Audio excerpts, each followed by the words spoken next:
So just to give everybody a little bit of a recap about the menopause. So the menopause is a Greek word, meno meaning monthly and pause meaning to stop. So it's like the halting, the stopping of your monthly periods. And obviously that's the ending of your fertility as well.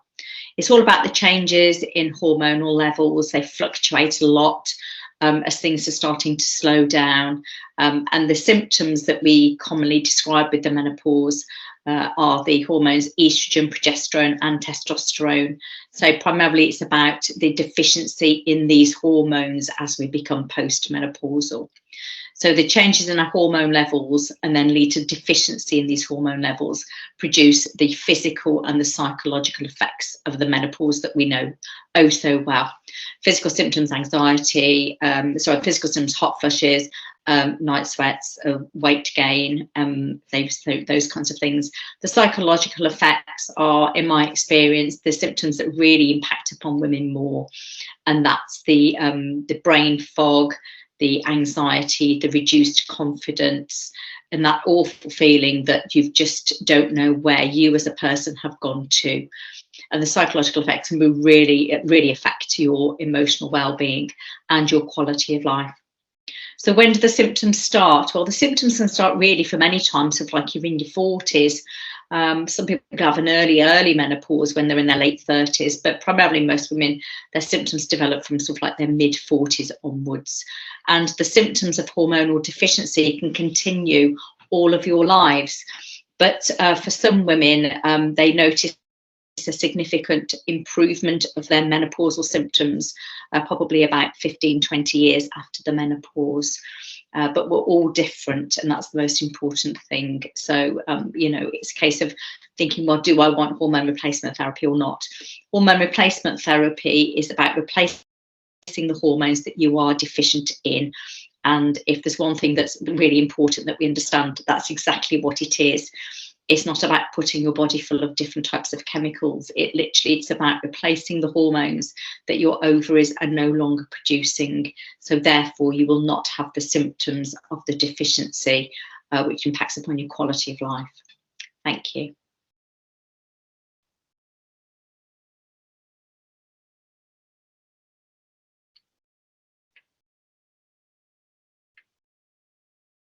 Can you flick through, Tammy?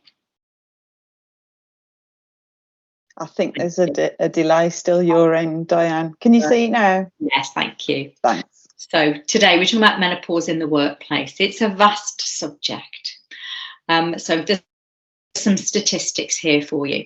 So this is from the journal called Post Reproductive Health, and this is from March 2020, an article by Claire Hardy. So in 2019, over 4.3 million women were employed in the UK aged 45 to 60. And as we know, the average age of menopause is 51. So that means that there are lots of menopausal women that are actually in the workplace.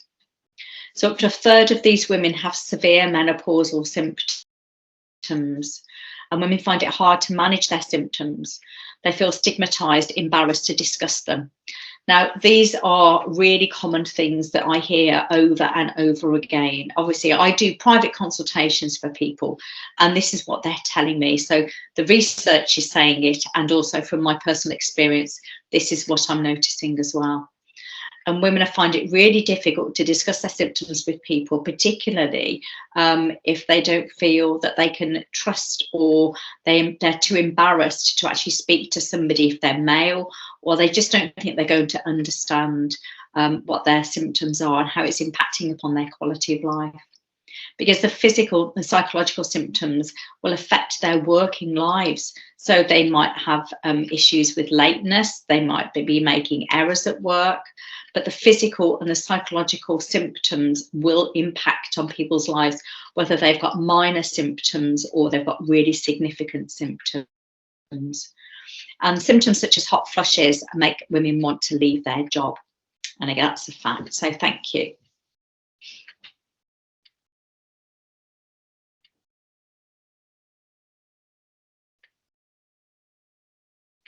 It's sticking, Tammy.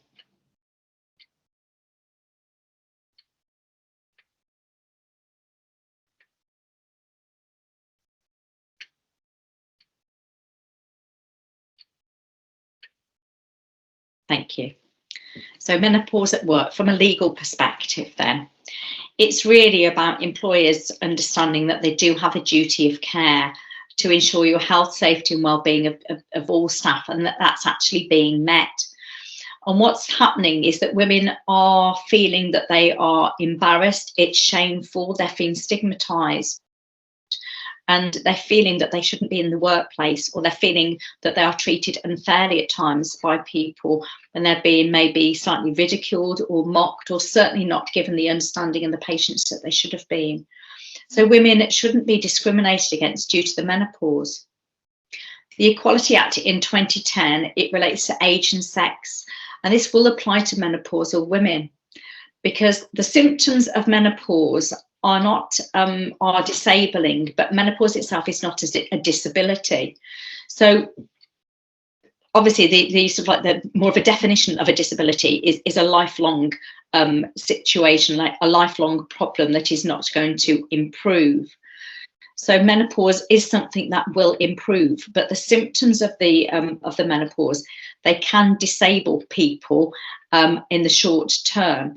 And again, it said everybody needs to be treated differently. Everybody needs to be treated on an individual level, because some women will have no symptoms outwardly of menopause at all, and other people will have very significant symptoms. So therefore the symptoms of menopause will be far more disabling for them. And these are the kinds of things that really need to be taken into account when you are at work, and if you are struggling to do your job to the way you used to do this many years ago. And these are the things that we need to update ourselves with and get support and help with in the workplace. There's lots and lots of advice out there, and Unison is a very good source of information when it comes to the legal aspects of menopause in the workplace.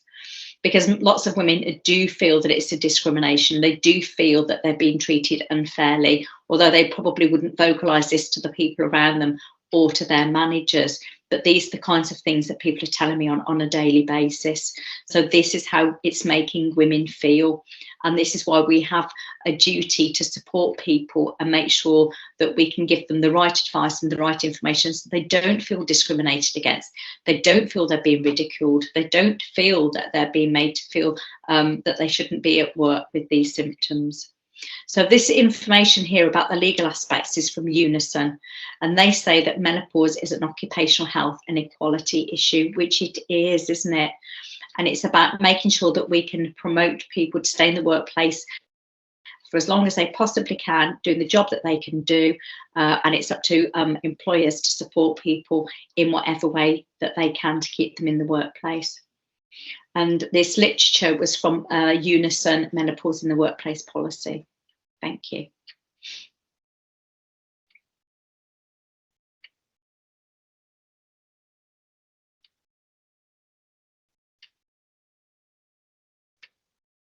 No, it's not working.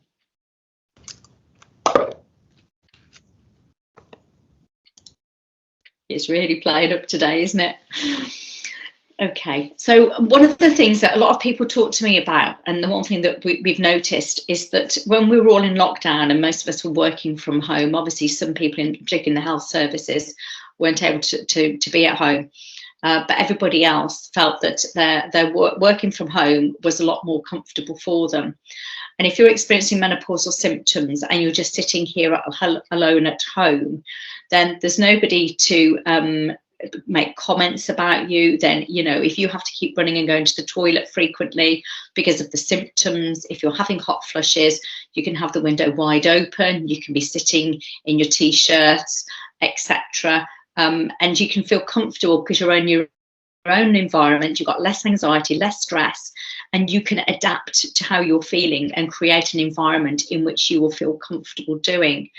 So because we've been working at home for such a long time, going back to the office, going back to the working environment will cause anxiety for everybody, but let alone if somebody's complaining about menopausal symptoms, already have increased anxiety, this is going to make things a lot worse. So from an employer's perspective, from a manager's perspective, it's about realising that if women are experiencing menopausal symptoms, their anxiety and confidence will significantly be impacted on returning back to the workplace. because they've got the anxiety of being back into that environment again, the fear of what's been going on in the world as well. But also, you know, they can't cover up and pretend that they're coping as well as they were before at home with their symptoms. It's going to be for everybody to see, everybody to notice, and everybody to comment about. And that in itself can cause a great amount of distress and anxiety. And particularly for the physical symptoms, if you're having hot flushes on a regular basis and you're turning very red, you're sweating an awful lot, you're sort of like clothes on, clothes off, layers on, layers off, that in itself causes embarrassment. But the physical symptoms of actually having a hot flush can make you feel very unwell. It can cause palpitations, it can cause lightheadedness, and some people feel that they really need to get out of that particular environment. Now, some women can have maybe like 1 or 2 a day that are quite mild. Another extreme is you can sort of like, you know, have maybe 10 an hour. And if you understand that, you know, people can actually feel that way, and they can feel like that way on a regular basis, how problematic and how difficult that's going to be for them to cope within the working environment and to get the job done as well. The psychological symptoms, you know, which is what I've talked about before, I believe are the most problematic. So that is the anxiety, the reduced confidence.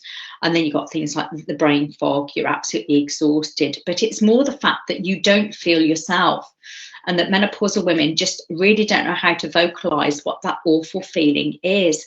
But you don't feel that you're in some ways worthy, that because you're making mistakes, you don't feel part of the team. You feel a bit of an outcast from that perspective, because you just feel different inside, but you don't really know what it is or why you feel that way. You just know that you don't feel the person you were.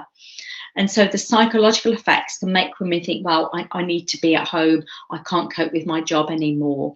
Maybe I do want to work from home. So really, it's about working out how we can support people when they are going back to the workplace. And if they do have menopausal symptoms, then how we can best support them, and how to deal with the symptoms of it as well. Because, you know, it might be that if you are having hot flushes a lot of the time in the workplace, then it may be that you do need to seriously think about the clothing that you're going to wear. Do you have to wear a uniform, say for a nurse or somebody working in healthcare? Can you wear scrubs instead that are lighter and more comfortable to wear? Are your uniforms restrictive? Do you have to have a set uniform that you must wear? You know, can you wear layers instead? Can you adjust the heating where you are? So there are lots of things there that you can think about how to deal with the symptoms that are most problematic to you, and can you deal with them in the actual office space or the location that you are actually working in. And how informed are menopausal women as well as everyone else on menopause? Again, it's this feeling that people don't realise that it's menopause. There's so much misunderstanding about the symptoms of menopause, and as we've spoken about in other talks, you put it down to everything else. You can put it down to the way we've been living for the last 2 years. That's why I don't feel myself. But if you are in your 40s or older, and you are experiencing menopausal symptoms, then it will impact upon all parts of your life in a subtle way or a very profound way. But it's about understanding that this is what's going on, and you can't avoid menopause. It will happen to everybody, but everyone's experiences will be different. But it's about talking about it, understanding what it is, and then realising, gosh, maybe I need to do something about this. And it's about getting informed and supporting other people that are around you if you think that they are experiencing menopausal symptoms that they may not have identified themselves. So returning back to work can be good in one respect, that you're back in the workforce and you might feel that that's what you've been missing out on and lacking. But the other side of that is it's more difficult to cope with your symptoms of menopause because everybody's around you and people will notice things. Thank you. So who is affected by the menopause? Well, there could be some younger women that you might not automatically imagine that they are experiencing any menopausal symptoms. But if somebody sort of like younger has had any gynae surgery, had hysterectomy, had their ovaries removed, etc., then they might be going into earlier forms of menopause, and they'll be experiencing menopausal symptoms of somebody of an age that you wouldn't necessarily automatically think, oh, you know, they're middle-aged and going through the menopause. So it's a case that, you know, we mustn't be judging people, and just keep a very open mind that menopause will affect everybody at some point, but it can affect everybody, young and old, in many different ways. So young women who have undergone gynae surgery, it's important to give them support and understanding about their symptoms and how you can support them within the workplace. And of course, women who are having treatments for cancer, or they're on some certain medications that will block estrogen receptors, they'll be having menopausal symptoms as well. That'll probably be a bit more openly discussed possibly in the workplace, because it needs to be something that care and attention are taken from their symptoms to protect them. Or it might be something that they don't want to discuss with anybody, but it's just being aware that certain treatments can introduce menopausal symptoms as well. So we've talked about this in the past, haven't we, about menopause is everybody's problem, or menopause is something that everybody needs to be aware of. So that's younger and older men and women. I've given talks to the WI, and there was a whole mix of people there. So some women were in their 40s, 50s, a few ladies in their 70s and 80s. And when I went there the last time I spoke to them, they went, oh, I don't need to know anything about menopause. It's way, way too late for me. And I said, oh, just listen to this. And they actually realised that estrogen was really important for certain parts of their health that they were experiencing problems with. And so therefore, they didn't think menopause was going to apply to them. But the reality is that it did.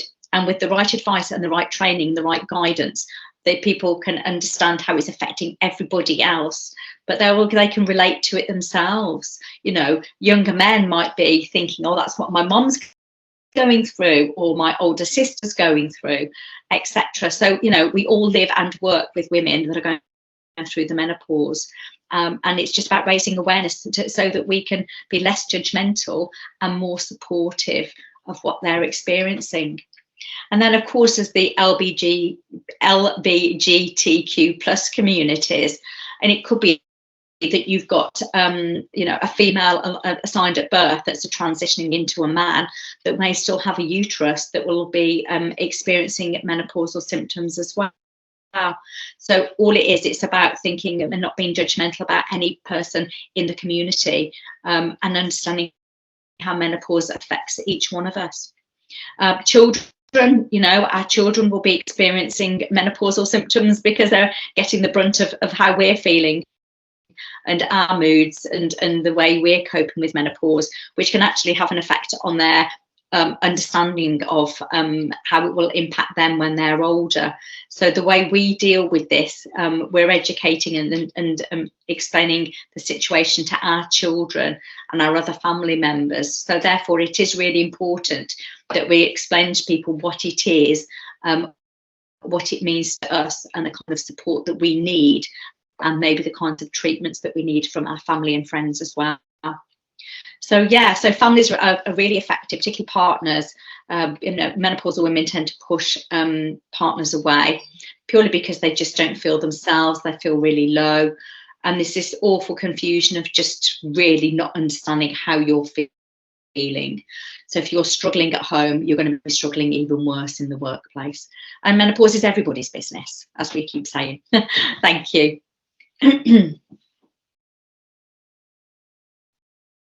Okay. So making mistakes. I think this is something, certainly from a nursing perspective, which is obviously from my background.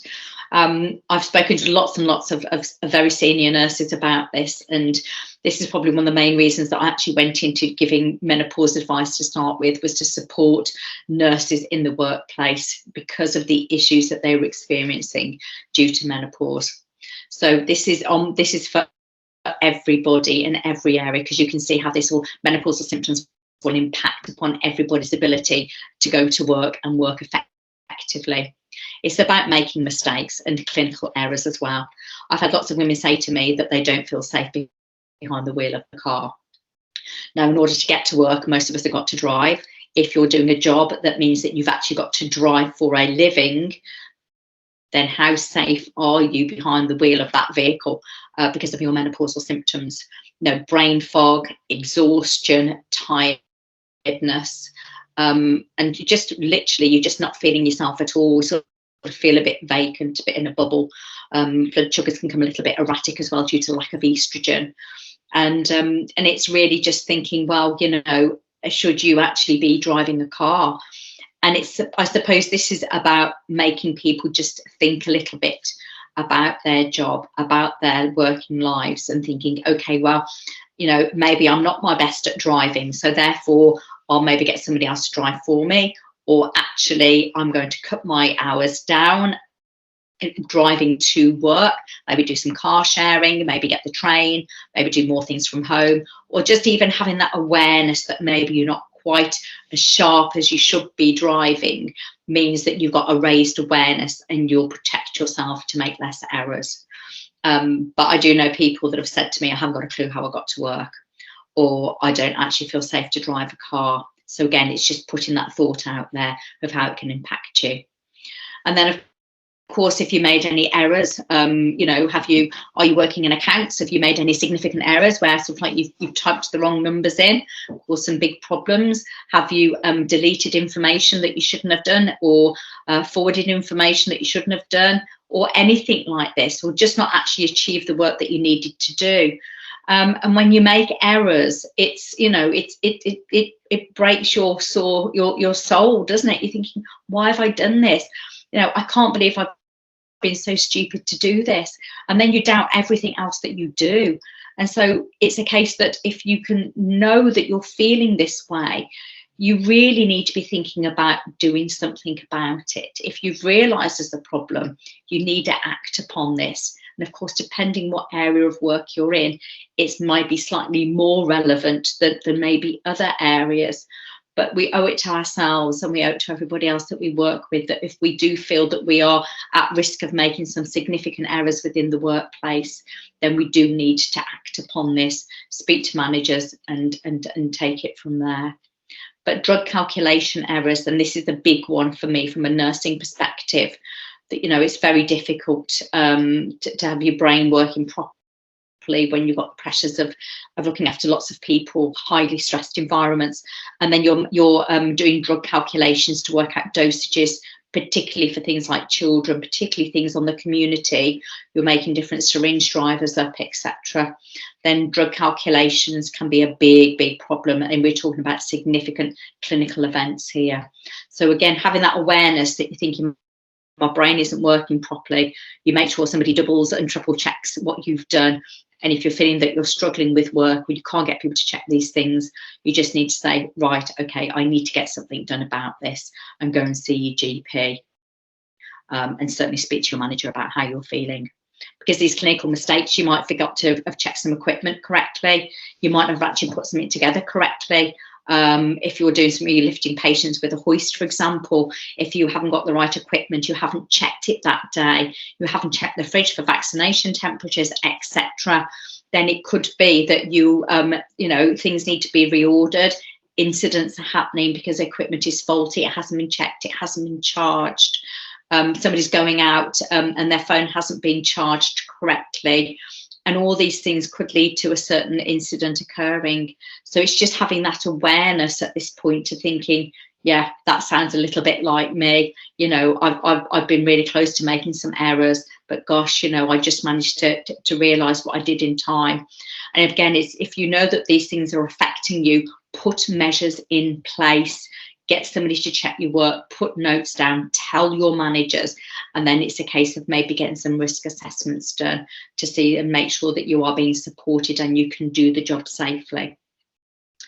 And again, it's about the way people speak to you as well. If you're feeling really upset, you're very hormonal, very emotional, if your face is to the public, if you're working in shops, if you're face to face with the public on the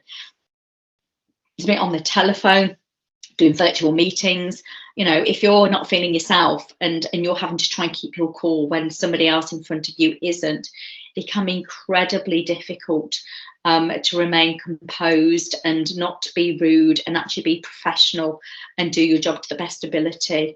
So it can be really difficult. And so lots of people feel that they are actually a liability at work. And I speak to lots of women that have left their job or certainly reduced their hours because they don't feel that they're competent to do their job anymore. They feel that they've lost whatever spark and drive and ambition and thrill it was to do that job, that it's gone. And they feel that they just want to go and get a small part-time job, reduce their hours, and have less responsibility. And of course, these things, it's about being safe, and it's knowing that, what environment you're working in. Are you safe to continue to work in that environment? If you're operating machinery, and you forget to check something, then it could cause a serious incident. You could harm yourself, harm other people. So it's thinking about being safe for yourself, your colleagues, the public, and your patients. And of course, ultimately, at the end of this, it's all about the litigation associated with making mistakes when we're working in public services. Thank you. So menopause at work. So how will you cope? I think the main things to do is that after listening today, we're going to work out, okay, well, what are my main symptoms of menopause here? And so just make a list of them. And then you think, okay, well, what kind of support am I going to need? Do I need a risk assessment done? If your symptoms are really significant, then your HR will then look at doing a risk assessment on you. Say, for example, you're working night shifts, or you are operating machinery, you are driving something, and you don't feel that it's safe for you to do that job, then maybe you do need a risk assessment done. And maybe you need some more support within the workplace, because as I've said in the past, menopause support and menopause treatments need to be treated on an individual basis. So it's not that one size fits all. It's like, okay, well, all menopausal women will be experiencing this and going through that. That is not the case at all. It's about working out what the main areas of concern for you are, having a risk assessment done, and then getting some support that's based on your individual needs, and thinking what you can do yourself. Is there something that's really quite straightforward that you can do? You can speak to a colleague about moving rooms, going to sit in an area that is lots of women are working rather than mainly men, if that makes you feel more comfortable. Can you sit near a window that will open so that you've actually got the control of the temperature a little bit more, or have a fan on your desk? Or maybe you can have some more individualised air conditioning and temperature control. So again, it's just making you feel that you've got a little bit of control in a situation where women feel very out of control because you can't control the hot flushes. And then it's thinking about, are you safe to be working alone, particularly if you're doing, drug calculations, clinical work. But anybody, it's just thinking to yourself, am I safe to be working alone? Because I don't feel that I've got the confidence to do the job. And if I do make some mistakes, if I do forget to check that equipment, I do forget to send those messages, there's nobody there that can actually do this on my behalf. So again, it's just about raising awareness in yourself and knowing what areas that you need to improve upon. And it's just thinking that can there be some flexible working patterns there, or changing your shift patterns to suit how you feel. It might be that, you don't sleep through the night regardless anyway because of your menopausal symptoms. So therefore, it might be better for you if you actually work some night shifts. I'm just saying that for an example, to be honest. But it's really about thinking how the workplace and you can adapt and maybe make some minor adjustments either to your working environment, or just making a note of your symptoms and taking on board what you can do yourself, very subtle, very minor changes that aren't going to have an impact on too many people. Or there does have to be an awful lot of change because your symptoms are really significant. And again, it might be that you need to be near a toilet. If you've got heavy menstrual bleeding, which certainly with the perimenopausal stage, you can have this infrequent bleeding, and then you can flood, passing clots, You know, how embarrassing is this that we then have to walk, 3 corridors and 2 stairs down to find a toilet when you've flooded. You know, it's just working out how things can be adapted to your symptoms. I'm not saying any of this is easy, because it's not, particularly hospitals, and if you're out on the road all the time with your particular job, it makes things incredibly hard to manage.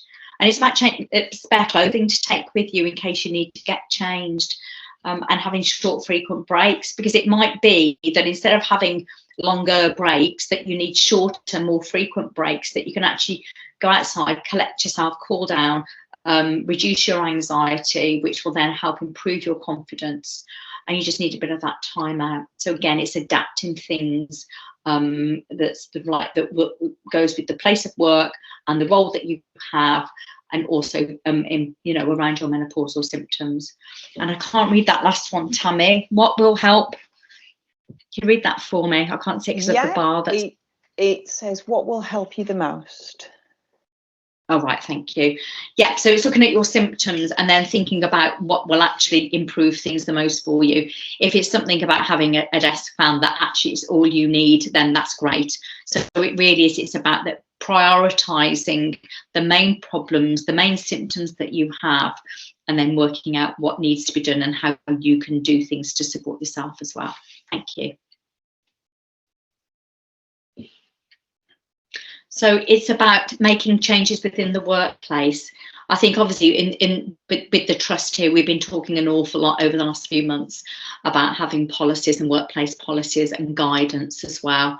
So really, if somebody is having menopausal symptoms and they are struggling with things, by having a policy in place, it means that everybody knows where they've got to go. They've got a structure of support that's there, and it gives everybody some very clear information about what needs to be done. And it protects everybody then. And it's a case of reading with your managers, reading the policies on menopause in the workplace, prioritising the symptoms that you have, and then working out what outcomes you'd like. But of course, like I said, you do have to be realistic. We can't be sort of saying that we're going to move the building 4 miles down the road, etc. But it might be that they can introduce some flexible working for you, that you can move to a slightly different environment, or you can just move to a different area within the same environment that might actually minimise the amount of symptoms that you're getting. So it's about finding out what your rights are as an individual, speaking to managers about it, and then maybe sort of like the top 3 of the worst symptoms that you're experiencing, working out what you can personally do yourself, and then what your manager can do to support you. And then it's about thinking about how you're going to cope with COVID. Things are hotting up again, should I say. Wearing uniforms, PPE, restrictive clothing. None of this is fun at all in a hot working environment, caring for people, or just being around other people where you can't control temperatures, and wearing certain types of uniforms or clothing for long periods of time. And it's all about education. The more we talk about this, and particularly after World Menopause Day the other day, it's really about training and education. And we're on this trust here, we're talking and talking and talking about menopause to get rid of those stigmas, so that everybody in the workplace is talking about it, whether they're young men, old men, young women, older women, managers, nurses, theatre staff, cleaners, paramedics, pharmacists, GPs. It doesn't matter, it's across the board. We have to keep talking about it. We have to keep educating people about menopause, because that the times have gone now that it's something that people are going to be stigmatized over. It's still happening, and the only way we're going to overcome this is about increasing knowledge about menopause and how it impacts on people. Thank you.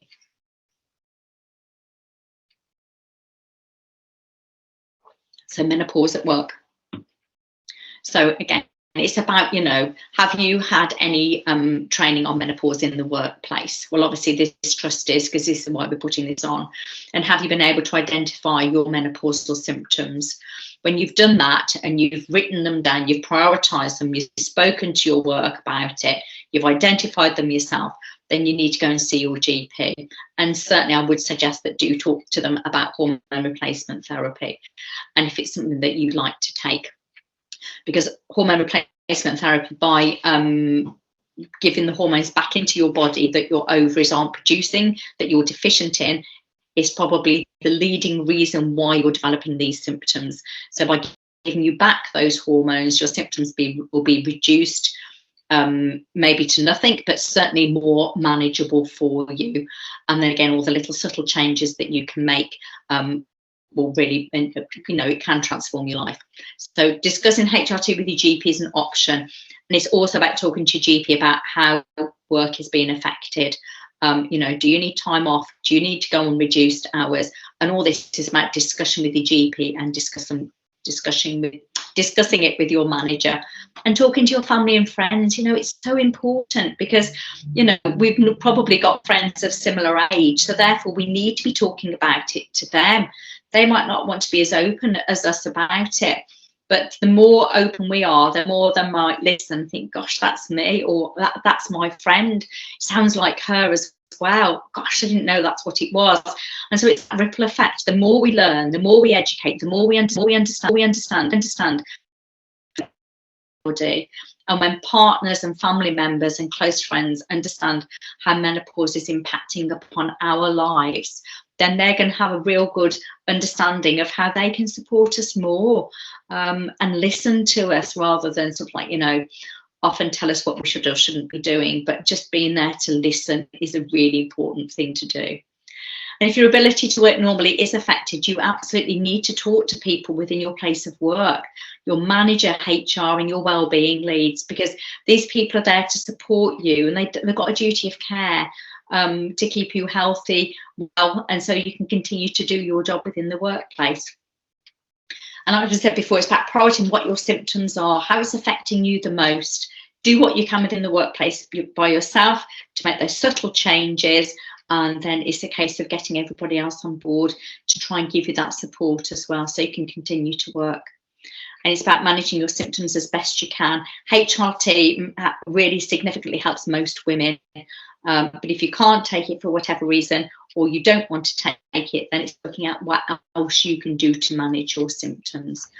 And if you're unable to manage your physical and emotional symptoms, you absolutely need to go back to your doctor, go back to your managers at work, and say, I'm struggling. What else can we do? Thank you. So just to recap what we've spoken about today. So we've been talking about menopause in the workplace.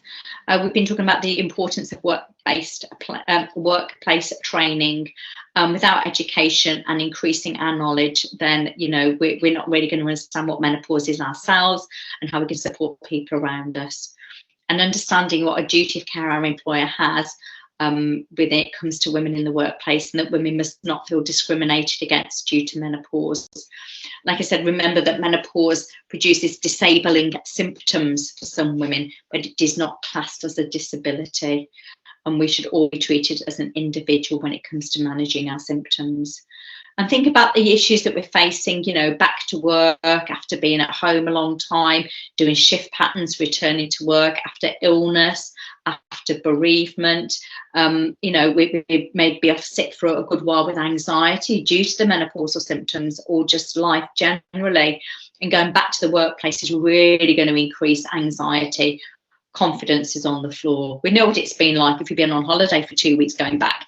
If you've been off for a significant amount of time and you have menopausal symptoms as well, you can see how that will have a profound effect on people.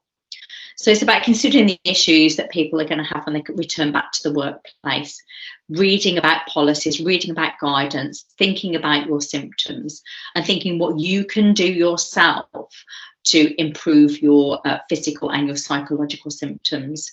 If it means having more regular breaks, and you can. If it means having a fidget spinner in your pocket, you can. If it means just sort of having starting up some support groups within the workplace, you do that. Talking to like-minded people, definitely. So it's about getting support and talking to your friends, your doctors, and your colleagues about menopause and menopause in the workplace. Thank you.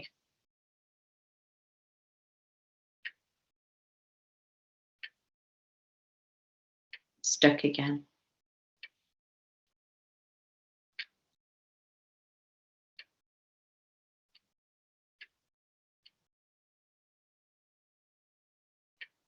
Has that come back on now for you, Diane? No, it hasn't. I've just got your...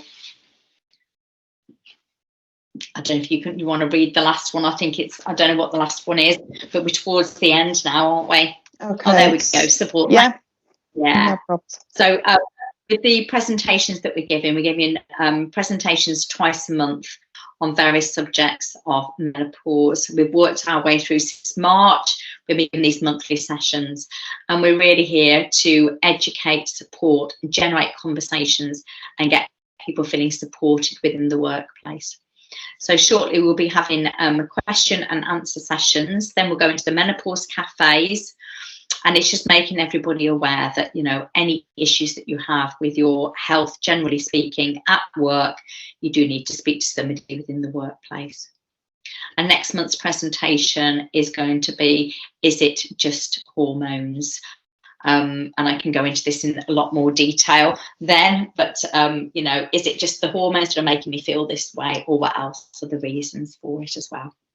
So my website is Born to Care. I've got lots of information about the role that I do within business and doing private consultations, and lots of advice about menopause.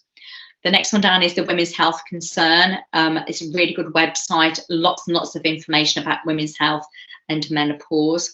Then there's the British Menopause Society website. Then there's the NHS link there. And then the last one is the Psychological Wellbeing Hub from the Black Country Trust. And Tammy will probably explain a bit more about that.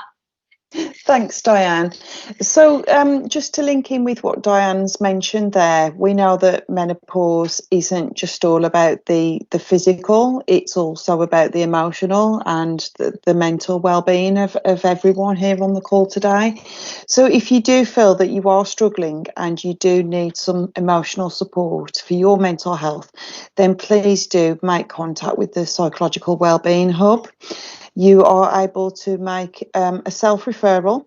It's very quick and easy to make that referral, and we'll make sure that we pop this link into the chat as well so that you've got that direct link.